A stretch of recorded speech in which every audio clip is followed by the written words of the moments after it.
What is up guys? Pagkatapos namin pumasyal sa Netherlands, sa Milan, Italy naman kami pupunta. At bago nga makarating sa Italy, kailangan munang daanan ng Switzerland. Andito na nga kami sa boundary ng Germany at ng Switzerland. Alas 4 nga ng umaga nang umalis kami sa Frankfurt sa Germany para makapag-day tour kami dito sa Switzerland. At mamayang hapon, pagkatapos namin dito, ay didiretso na nga kami ng Milano, Italy. Doon kasi kami nag-book ng Airbnb. Sobrang mahal kasi dito sa Switzerland. At yun nga guys, nung may makita kami na pwedeng pagparkingan, ay pumara muna kami para mag picture. Kita nyo naman guys yung lugar, sobrang ganda talaga.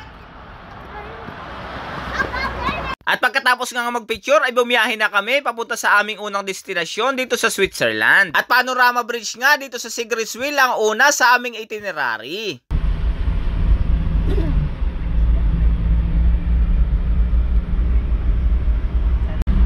Ganda naman dun sa taas, oh.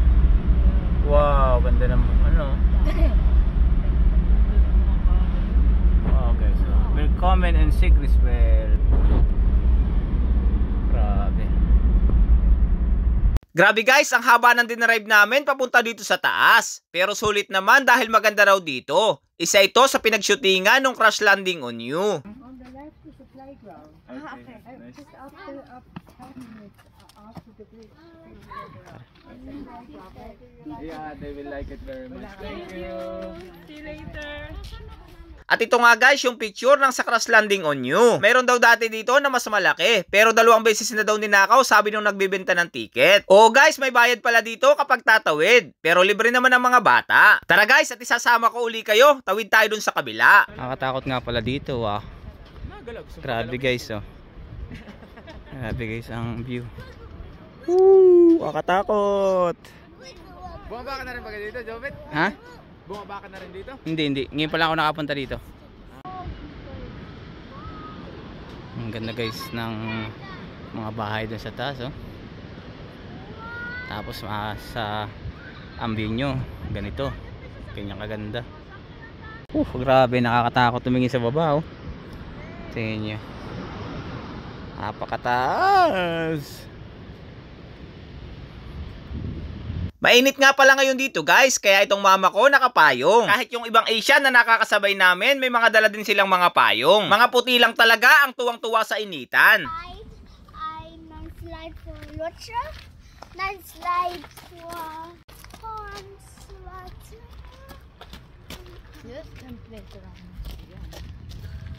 Doch wirklich zu Hause bringen.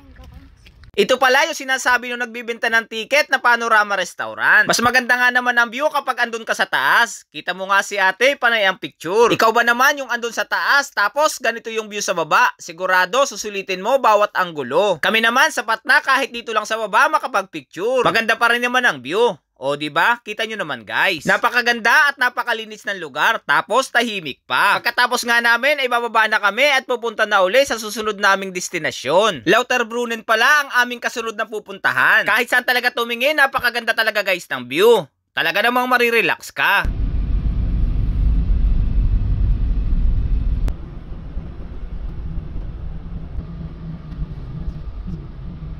At dahil inabot na kami ng tanghalian sa daan, titigil muna kami para naman kumain. Syempre doon kami kakain sa magandang view. Tulad nito guys.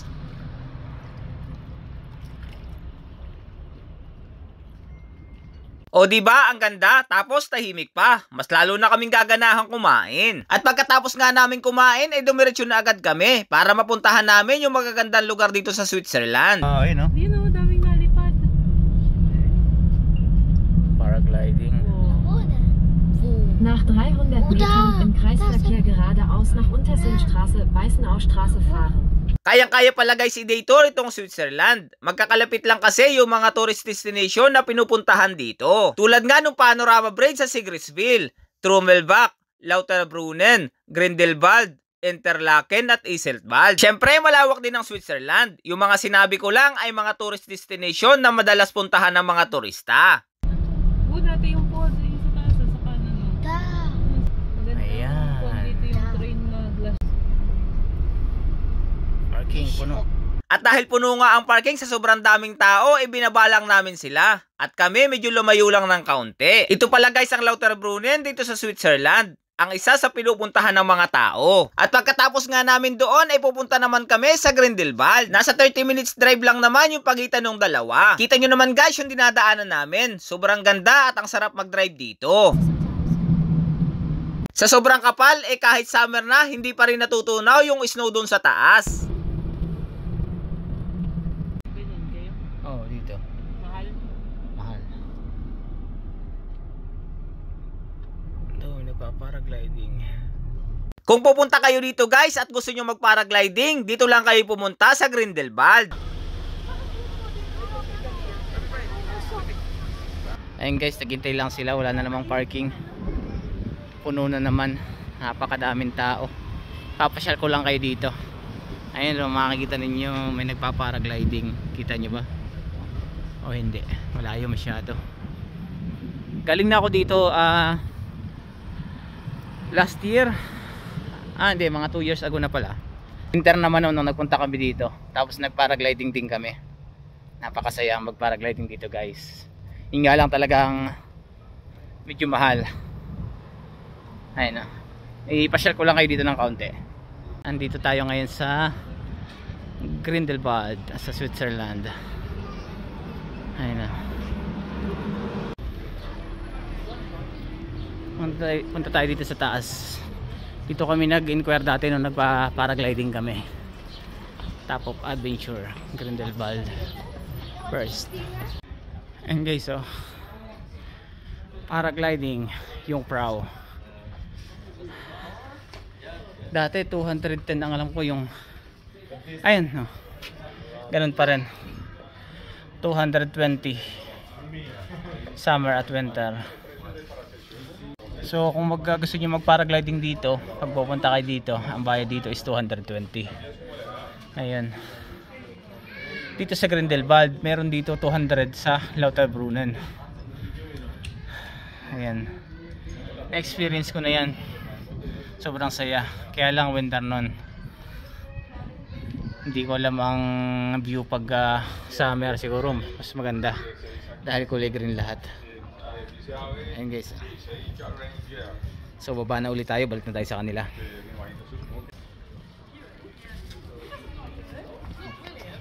Ayan guys, andito na ulit tayo. Kawawa na itong mga kasama ko. Dito lang nagpicture. Ayan. So punta na tayo sa susunod nating destinasyon.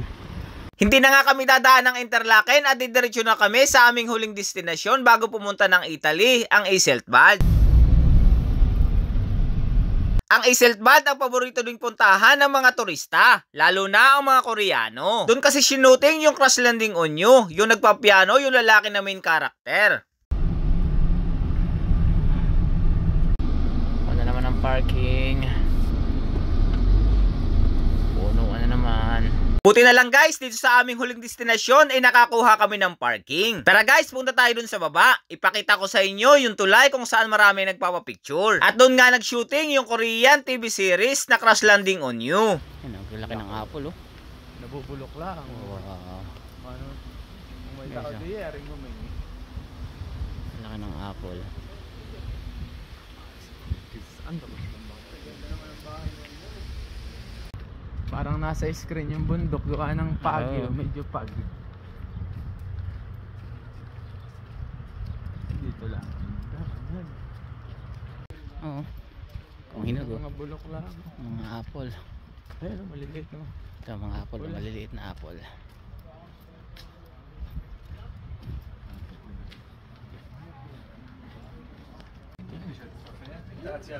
Pwede nga lang mag-swimming dito.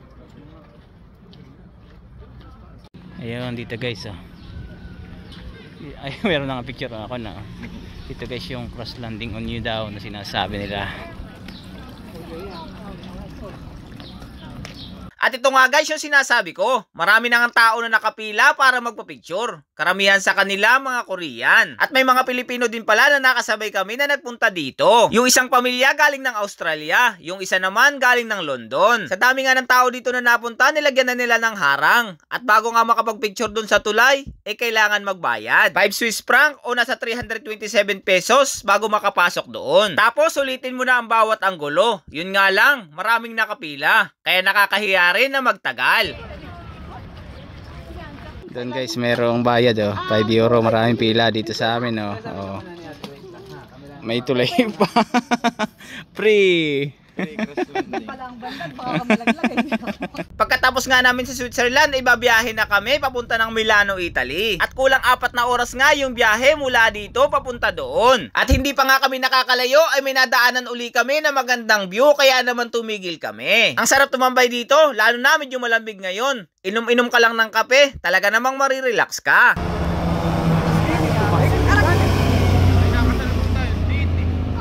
Oh?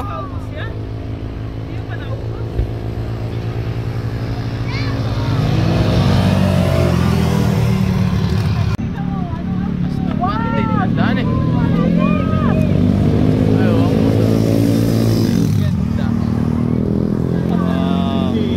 Tara guys, biyahe na uli tayo. At meron pala ditong mga nagkakamping sa ibaba. Napansin ko, iba yung dinadaanan namin ngayon. Nung huli kasi akong pumunta ng Italy, puro tunnel yung dinadaanan namin noon. Ito kasi yung daan ay tinuturo ng aming navigation. Tara guys, at samahan ninyo ako, tawidin natin itong bundok papunta ng Italy.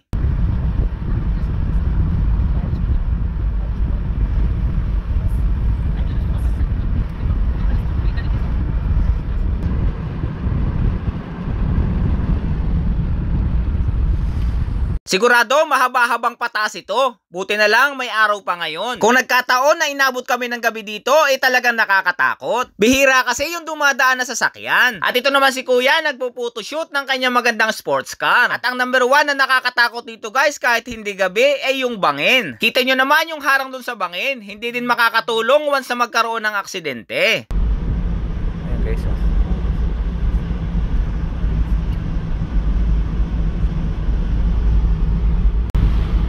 Daan dito guys oh. Pero yung kaba ko nawawala kapag nakikita ko yung ganito kagandang view. Ayan guys oh. Grabe, andito na kami sa tuktok ng Europe. At sa pangalawang pagkakataon, tumigil nga muna uli kami para mag-picture-picture. Kahit naman kayo guys yun nandito, sigurado ako hindi din nyo papalampasin.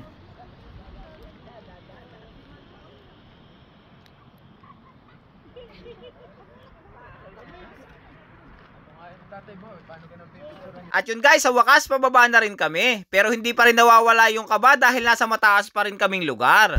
Grabe ganda dito. Ganda lang dito tayo napadaan. Hindi natin ang view.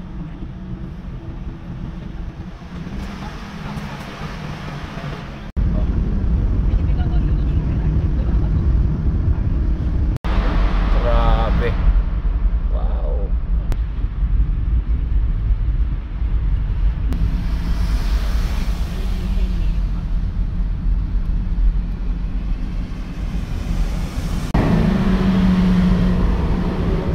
Galing. Kung ilan naman yun.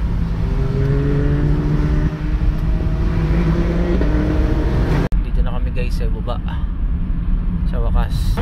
Straße, Hinterdorf, Schilder nach Lugano, Airolo. Lugano, Airolo. Italiano. Yun guys, 135 kilometers na nga lang at Italy na. Bukas samahan nyo uli kami at sa Milan naman tayo papasyal. So paano? Kita-kits uli tayo bukas. Ciao!